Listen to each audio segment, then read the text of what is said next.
Gujarat's #1 engineering university, Sankal Chand Patel University, 9642706257.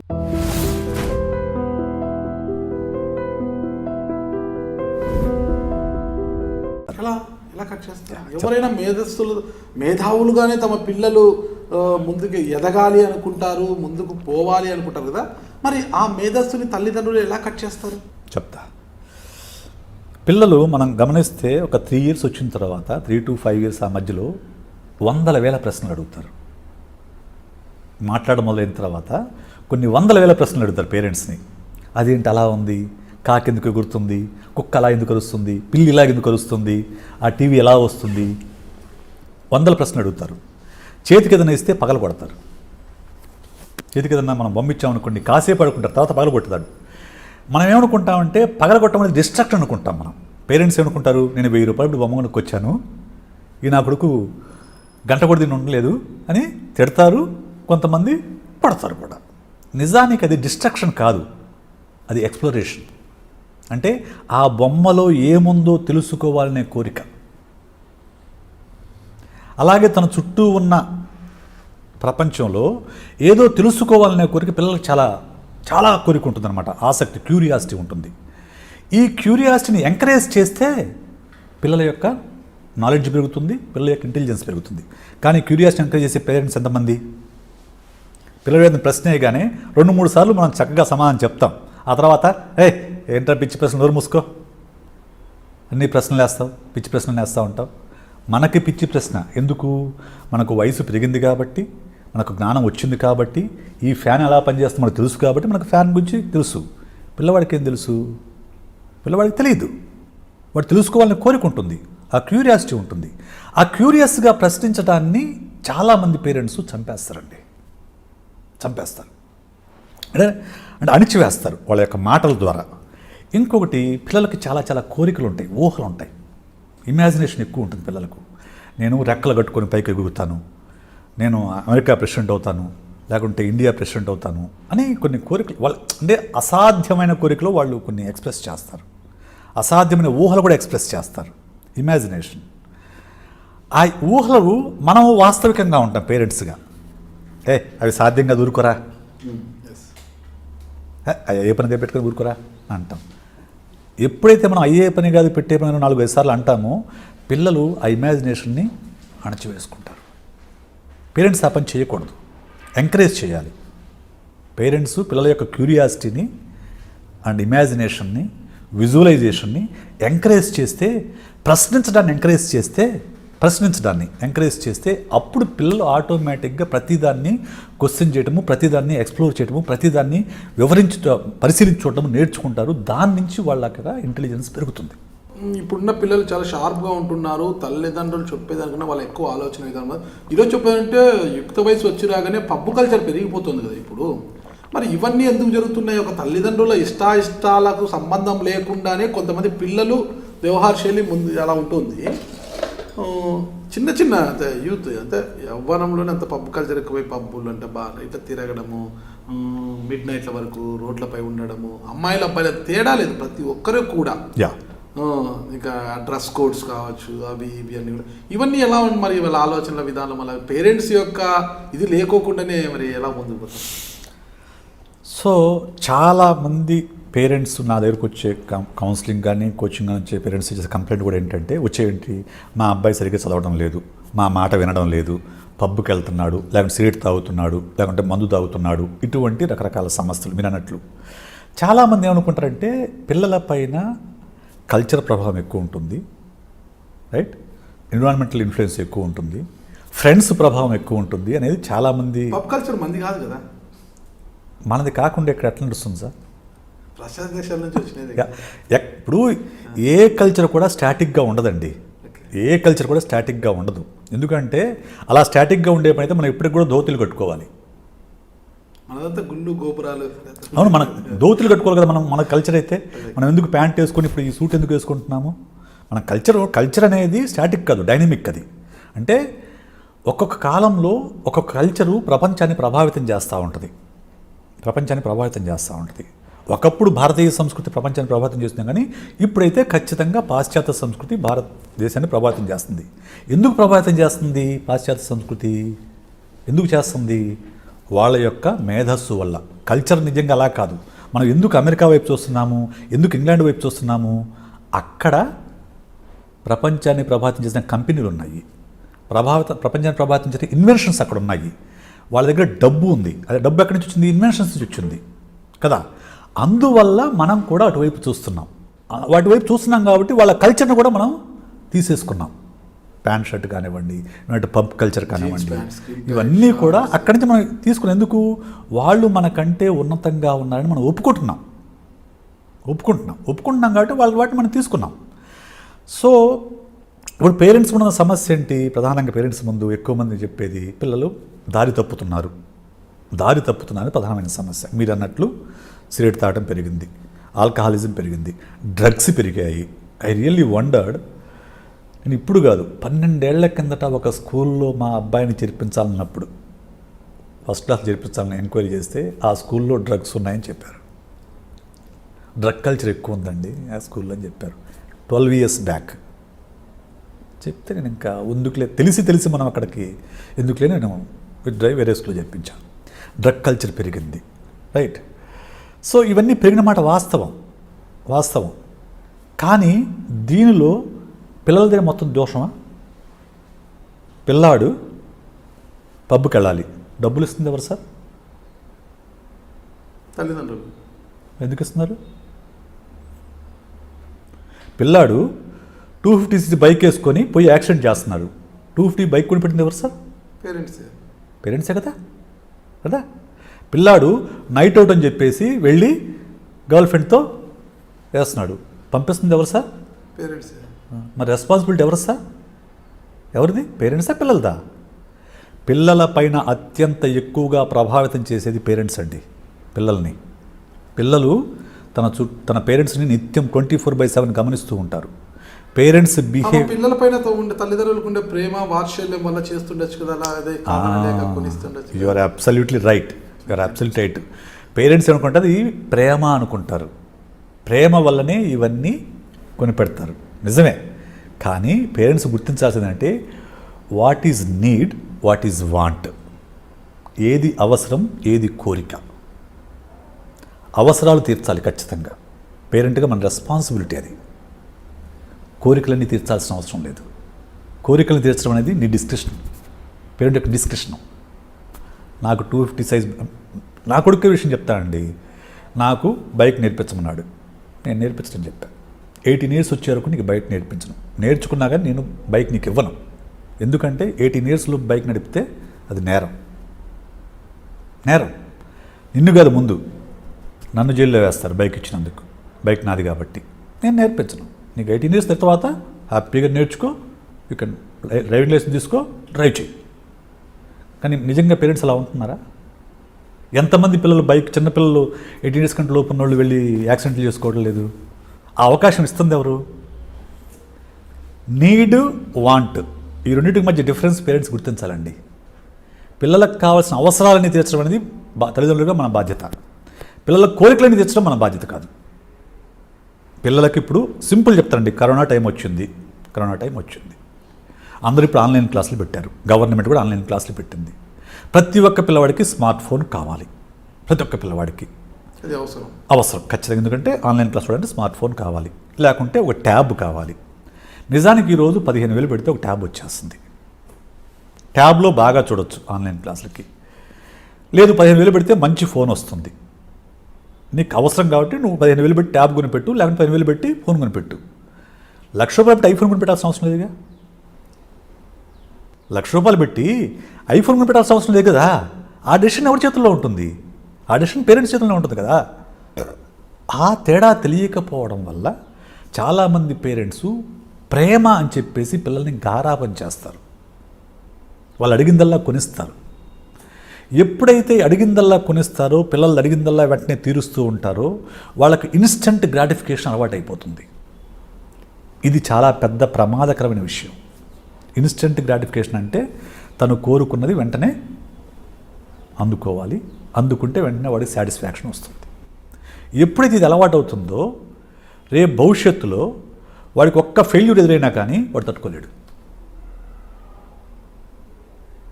ఎందుకంటే తనకి ఎప్పుడూ కూడా తను కోరుకున్నది రాకపోవడం అనేది అలవాట్లేదు, అతనికి పిల్లాడికి అలవాట్లేదు. ఈరోజు ఎలా అయిపోయిందంటే పేరెంట్స్ చిన్నతనంలో మేము ఎంతో కష్టాలు పడి పైకి వచ్చాము, ఆ కష్టాలు నా పిల్లలు చూడకూడదు, నా పిల్లలు హ్యాపీగా ఉండాలి, హ్యాపీగా తన లైఫ్ హ్యాపీగా లీడ్ చేయాలనే కోరికతో తల్లిదండ్రులు అలా ఆలోచిస్తుంటారు. మరి వారి ఆలోచన విధానంలో తప్పు ఉందంటారా? నేను చెప్తుంది అదే.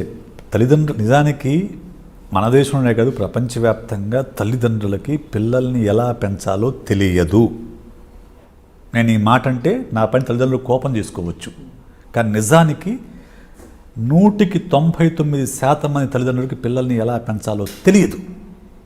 తెలియకుండా ఇంతమంది పిల్లలు అదే మనం ఎలా పెంచుతాం పిల్లల్ని? మన పేరెంట్స్ మనల్ని ఎలా పెంచారో, మన తాత వాళ్ళు మనల్ని ఎలా చూశారో, మన చుట్టుపక్కల ఎలా పెంచాలో దాన్ని చూసి నేర్చుకొని మనదైన పద్ధతిని అలవాటు దాని ప్రకారం పిల్లల్ని పెంచుతాం.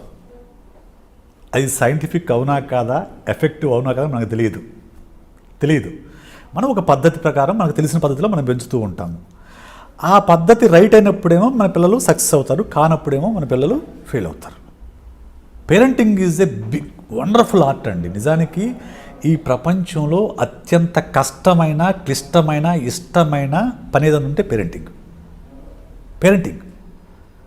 పేరెంట్స్ కనుక అంటే ఏ వయసులో పిల్లలు ఎలా ఆలోచిస్తారు, ఏ వయసులో పిల్లలు ఎలా ఎదుగుతారు, ఏ వయసులో పిల్లలు ఎలా బిహేవ్ చేస్తారు, ఏ వయసులో పిల్లల్ని ఎలా డీల్ చేయాలి, ఈ విషయం కొంచెం నేర్చుకుంటే వాళ్ళని సరైన దారిలో పెట్టచ్చు, ప్రాపర్గా వాళ్ళని గైడ్ చేయొచ్చు, ప్రాపర్గా వాళ్ళని ముందుకు వెళ్ళేలాగా ప్రోత్సహించవచ్చు.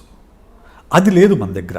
మనకేంటంటే మీరు అన్నట్లు ఫ్లూక్గా మనం పెంచేస్తున్నాము. అందులో కొంతమంది సక్సెస్ అవుతున్నారు, కొంతమంది మామూలు వ్యక్తులుగా మిగిలిపోతున్నారు. ఇప్పుడు మన చుట్టూ ఉన్న వాళ్ళని పరిశీలిద్దామండి. ఇన్ని 100 కోట్ల జనాభా ఉన్న భారతదేశానికి 130 కోట్లు అనుకుంటా ఇప్పుడు జనాభా ఉన్న భారతదేశంలో 130+ ఉన్న నోబెల్ ప్రైజ్ వచ్చినాయండి పట్టుమని 10 నోబెల్ ప్రైజ్లు అండి. 10 నోబెల్ ప్రైజెస్ మనకుంది. ఓకే, మనకు వచ్చిన ఒలింపిక్ మెడల్స్ ఎన్నండి? వేళ్ల మీద లెక్క పెట్టచ్చు. మరి ఇంత జనాభా ఉంది మనకు. గత 200 సంవత్సరాలుగా భారతదేశం నుంచి ప్రపంచాన్ని ప్రభావితం చేయగల ఒక్క ఇన్వెన్షన్ లేదు. ఎంత సిగ్గుపడాల్సిన విషయం మనం ఈ దేశ పౌరులుగా. ఒకప్పుడు సున్నాని ఈ దేశానికి, ఈ ప్రపంచానికి పరిచయం చేసి ప్రపంచం మొత్తాన్ని ప్రభావితం చేసిన ఈ దేశం ఈరోజు ఏ ఇన్వెన్షన్ లేకుండా విదేశీ టెక్నాలజీ పైన ఆధారపడి మనం ముందుకు నడుస్తున్నామంటే మనం సిగ్గుపడొద్దా? ఎక్కడికి పోయింది ఆ మేధస్సు అంతా? ఎక్కడికి పోయిందంటే సిస్టమ్. ఎప్పుడైతే మన ఎడ్యుకేషన్ సిస్టమ్ అనేది మెమరీ బేస్డ్ అయిందో ఆలోచించడానికి ఛాన్స్ ఇవ్వడం లేదు. పిల్లలకు కానివ్వండి, వీళ్ళకి కానివ్వండి, అయిపోయి దేర్ ఎండ్స్ ది మ్యాటర్. ఇక్కడి నుంచి మనం దేశం ముందుకు వెళ్ళాలన్నా, ప్రపంచం ముందుకు వెళ్ళాలన్నా ఆలోచించే మనుషులు కావాలి సార్. మీరు చెప్తున్న దాంట్లో ఒక ఇంతమంది చిన్నతనంలోనే పిల్లలు చాలామంది మేధావులుగానే ఉంటారు, మేధావులుగానే పుడతారు, మేధావులు పెరుగుతారు. కానీ పెరిగే కొద్దీ భవిష్యత్తులో వాళ్ళు మామూలు మనుషులుగానే మిగిలిపోతున్నారు. ఎక్కడ లోపం వల్ల, ఏ లోపం వల్ల అక్కడ మిగిలిపోతున్నారు? అరే నా బిడ్డ చాలా మేధావి ఏదో అవుతాడు అనుకుంటారు, కానీ వాడు మామూలు మనిషిగా మిగిలిపోతున్నాడు. చాలా మందిని చూస్తున్నాం మనం. ఒక 10 మందిని చూసాం, 10 మంది మేధావుల పిల్లల్ని చూస్తున్నాం. ఆ 10 మంది మేధావులుగా ఎదిగి ఒక సత్యానాథులను ఇంకొకరు అయ్యే పరిస్థితి లేదనమాట. అంటే వాడు ఒక మళ్ళా సామాన్యుడిగానే మిగిలిపోయే పరిస్థితి వస్తుంది ఈరోజు. అది ఎక్కడ లోపం అంటారు? సో నేను ఇంతకుముందు చెప్పినట్లు ప్రతి పిల్లవాడు పుట్టుకతో మేధావి కాగల సామర్థ్యంతో పుడతాడు. మేధావిగా పుట్టాడు, మేధావి కాగల సామర్థ్యంతో పుడతాడు. ఆ సామర్థ్యాన్ని పెంచి పోషిస్తే, అంటే అతనిలో ఉన్న క్యూరియాసిటీని, అతనిలో ఉన్న ప్యాషన్ని గుర్తి పెంచి పోషించాలి, అతనిలో ఉన్న క్రియేటివిటీని పెంచి పోషించాలి, అతనిలో క్వశ్చనింగ్ పవర్ని పెంచి పోషించాలి. ఇటువంటి వాటిని పెంచి పోషిస్తే అప్పుడు ఆ పిల్లలు మేధావులు స్థాయికి ఎదుగుతారు. కానీ మనం చేస్తుంది ఏంటంటే బోన్సాయి మైండ్స్ని తయారు చేస్తున్నాం సార్. మనం బోన్సాయి మొక్క ఉంటుంది. ఈ మొక్కకి బోన్సాయి బనియాన్ ట్రీ ఉందండి, బోన్సాయి మర్రి చెట్టుకుండే అన్ని లక్షణాలు ఈ బోన్సాయి మొక్కకు ఉంటాయి. కాడలుంటాయి, ఓడలుంటాయి, అన్ని ఆకులు, కాయలు, పిందెలు అన్నీ ఉంటాయి. కానీ అది మర్రి చెట్టు అవుతుందా? కాదు. కానీ ఈ బోన్సాయి మొక్కను తయారు చేయడానికి ఎంత కష్టపడాలి మనము? మర్రి చెట్టుని అట్లా ఇత్తనం వేస్తే అది పెరిగిపోతుంది. స్వభావ సిద్ధంగా ఎండకెండుతుంది, వర్షానికి తడుస్తుంది, గాలికి ఊగుతుంది, పెద్దగా విస్తరిస్తుంది. కానీ బోన్సాయి మొక్కని కనుక పెంచాలి అని అంటే రూమ్లో పెట్టాలి, దానికి రోజు గమనించాలి, రోజు వైరింగ్ చేయాలి, కటింగ్ చేయాలి, ప్రూనింగ్ చేయాలి. ఇదంతా చాలా కష్టపడితే, కొన్ని సంవత్సరాలు కష్టపడితే బోన్సాయి మొక్క తయారవుతుంది. బోన్సాయి మొక్క వాల్యూ కూడా ఉంటుంది, వాల్యూ కూడా ఎక్కువే, కానీ అది ఎప్పటికీ మర్రి చెట్టు కాదు. సిమిలర్గా మనం పిల్లల విషయం చేస్తున్నాం. పిల్లల యొక్క ఊహల్ని, పిల్లల యొక్క ఆశల్ని, పిల్లల యొక్క ఆశయాలని, పిల్లల యొక్క కోరికల్ని, వీటిని మనము ఎక్కడికక్కడ కట్ చేస్తున్నాం. మీరు అన్నారు కదా ఇప్పుడు అవసరాలను తీర్చాలి, కోరికలను తీర్చాలి. అదే చెప్తున్నా. కోరికలు అంటే ఆలోచనకు సంబంధించినవి. నేను అనేది ఆబ్జెక్ట్కి సంబంధించినవి కాదు. సెల్ ఫోన్ కావాలి, బైక్ కావాలి, ఇవి కాదు వాళ్ళకి చెప్పేది. నేను చెప్తున్న కోరికలు కోరికలు ఏంటంటే నేను ఇది చదవాలనుకుంటున్నాను, నేను ఇది చదవాలనుకుంటున్నాను. సపోజ్ నేను సింపుల్ చెప్తానండి. So my son want to become an astrophysics. First ఇప్పుడు చిన్నప్పుడు ఉన్నప్పుడు ఆస్ట్రోఫిజిస్ట్ కావాలని కోరుకున్నాడు. నేను ఎంకరేజ్ చేశాను. 3rd క్లాస్ నుంచి 10th క్లాస్ వరకు ఆ ఇంట్రెస్ట్ సస్టైన్ అయింది వాడికి. సడన్గా మార్చుకున్నాడు. ఒక రోజు సడన్గా మార్చుకొని నేను సివిల్ సర్వెంట్ అవుతా అన్నాడు. నేను దేశానికి సేవ చేయాలి, సివిల్ సర్వెంట్ అవుతా అన్నాడు. సరే ఓకే, యాజ్ ఏ ఫాదర్ నేను చేయాల్సిన పని ఏంటి? నేను వాడిని ఎంకరేజ్ చేయటం. నువ్వు ఎంచుకున్నది ఏదైనా కానీ ఎంకరేజ్ చేయాలి. But I'm very much disappointed from astrophysics when he turned astrophysics to civil servant. ఎందుకనంటే ఆస్ట్రోఫిజిస్ట్ అయితే తను ఏదైనా ఇన్వెంట్ చేయగలిగితే, కనుక్కోగలిగితే, డిస్కవర్ చేయగలిగితే ప్రపంచం మొత్తాన్ని ప్రభావితం చేయగలుగుతాడు. సివిల్ సర్వెంట్ యొక్క స్థాయి ఒక జిల్లా, మహా అయితే ఒక రాష్ట్రం, మహా అయితే దేశం, అంతకు మించి ముందుకు వెళ్ళదాం. ఆ స్థాయికి వెళ్ళే కూడా చాలా తక్కువ మంది ఉంటారు. సో నేను డిసప్పాయింట్, కానీ వాడిని డిసప్పాయింట్ చేయకూడదు, పిల్లల్ని డిసప్పాయింట్ చేయకూడదు. ఎందుకంటే తన ఇంట్రెస్ట్ అది, తన ప్యాషన్, తను కావాలని కోరుకున్నాడు. What ever it is it might be. ఎవరిని చూసి ఇన్స్పైర్ అయ్యాడు, కోరుకున్నాడు, ఓకే అయిపోయింది. సరే మళ్ళీ కొంతకాలానికి తన లేదు, I want to become environmental engineer, I want to contribute something to this earth. నేను ఈ భూమికి ఏదో ఒకటి చేయాలి. ఈ భూమి తాపం పెరుగుతుంది, ఎవరికి కూడా కన్సర్న్ లేదు, ఎన్విరాన్మెంటల్ పొల్యూషన్ అనేది విపరీతంగా పెరిగిపోయింది. ఏదో ఒకటి చేస్తే కానీ భూమిని మనం కాపాడుకోలేము. దానికి నేను కంట్రిబ్యూట్ చేయాలి. So I want to become environmental engineer అన్నాడు. వండర్ఫుల్ అన్న అని చెప్పాను. వండర్ఫుల్, గో ఎహెడ్ అని చెప్పాను. ఎందుకు? ఆ స్థాయిలో ఆలోచించడం కావాలండి. నేను అనేది మావాడు రేపు అవుతాడా లేకుంటే ఏదైనా కంట్రిబ్యూట్ చేస్తున్నా నాకు తెలియదు, కానీ నేను ఎంకరేజ్ చేస్తున్నా. ఒక ఎన్విరాన్మెంట్ మనం మామూలుగా ఏం కోరుకుంటాము? కంప్యూటర్ ఇంజనీర్ అయితే బాగుండని కోరుకుంటాం. కంప్యూటర్స్ చేస్తే చక్కగా బీటెక్ చదివి నెక్స్ట్ ఏదో సాఫ్ట్వేర్ ఇంజనీర్ ఏదో ఒకటి అయిపోతే చాలే నా కొడుకు కోరుకుంటాం, అయిపోతుంది అనుకుంటాం. కానీ నేను అది కోరుకోలేదు. నువ్వు what is your contribution man? నువ్వు ఈ భూమి మీద పుట్టావు, ఇంత ఈ సంపదని లేకుంటే ఈ చుట్టూ ఉన్న వాటిని అనుభవిస్తున్నావు. నువ్వు తిరిగి ఏమిస్తున్నావు భూమికి? నువ్వు తిరిగి ప్రపంచానికి ఏమిస్తున్నావు? ఇది కదా కావాల్సింది, పిల్లల్లో మనం డెవలప్ చేయాల్సింది. So you want to become environment engineer. నేను అనేది పిల్లలలో ఉండే ఆసక్తి ఏంటో మనం గుర్తించి దాన్ని పోషించాలండి, దాన్ని మనం నర్చర్ చేయాలి. కానీ పేరెంట్స్ చేసే పని ఏంటంటే పేరెంట్స్ యొక్క ఆసక్తిని పిల్లల మీద రుద్దుతారు, పేరెంట్స్ యొక్క ఇంట్రెస్ట్ని పిల్లల మీద రుద్దుతారు, లేకుంటే సొసైటీలో బాగా పాపులర్ ఉన్న ఇంట్రెస్ట్ని పిల్లల మీద రుద్దుతారు. వాళ్ళ ఆసక్తిని గమనించరు. ఇప్పుడు ఒక కొడుకు కావచ్చు, కూతురు కావచ్చు, మెడిసిన్ చేయాలని ఆలోచన ఉంటుంది. కొంతమంది పేరెంట్స్ ఏంటంటే మెడిసిన్ అనేది లాంగ్ ప్రాసెస్, 5 years చదవాలి, మళ్ళీ పీజీ చేయాలి, అంత 10 years అయితే సెటిల్ అయ్యే లోపల అంతవరకు మనం భరించలేము, అంత ఫీజు భరించలేము. అదే మీరు మీ ఇంజనీరింగ్ చదివారనుకోండి, ఆ ఇంజనీరింగ్ తర్వాత ఏదో ఒక సాఫ్ట్వేర్ ఇంజనీర్ అవుతారు, లేదా డిగ్రీ చదివితే మళ్ళీ బీఈడీ చేసి ఒక టీచర్ ఏదో అయిపోవచ్చు, త్వరగా సెటిల్ అవుతారు పిల్లలు, సెటిల్ అయిపోతే తమ బాధ్యత తీరిపోతుంది అనే ఒక దృక్పథంతో ఆలోచిస్తుంటారు. Yes, there you are. ఇక్కడే నేను జీనియస్గా డెఫినేషన్ చెప్తా. యూజువల్గా జీనియస్ అంటే ఇందాక మీకు చెప్పినట్టు 140+ IQ ఉంటే జీనియస్ అని సైకాలజీ చెప్తుంది. కానీ 140+ IQ ఉంటే టెక్నికల్గా మీరు జీనియస్ అవ్వచ్చేమో, కానీ వాళ్ళు జీనియస్ కాదు. ఎవరు జీనియస్ అంటే according to genius working definition ఏంటంటే ఎవరైతే తన చుట్టూ ఉన్న అడ్డంకులని, ఇంటర్నల్ అండ్ ఎక్స్టర్నల్ ఉన్న అడ్డంకులని అధిగమించి తన లోపలి సామర్థ్యాన్ని పూర్తి స్థాయిలో గుర్తించి వాటిని పూర్తి స్థాయిలో వినియోగించి ఎవరైతే ప్రపంచానికి కంట్రిబ్యూట్ చేస్తారో వాళ్ళు జీనియస్.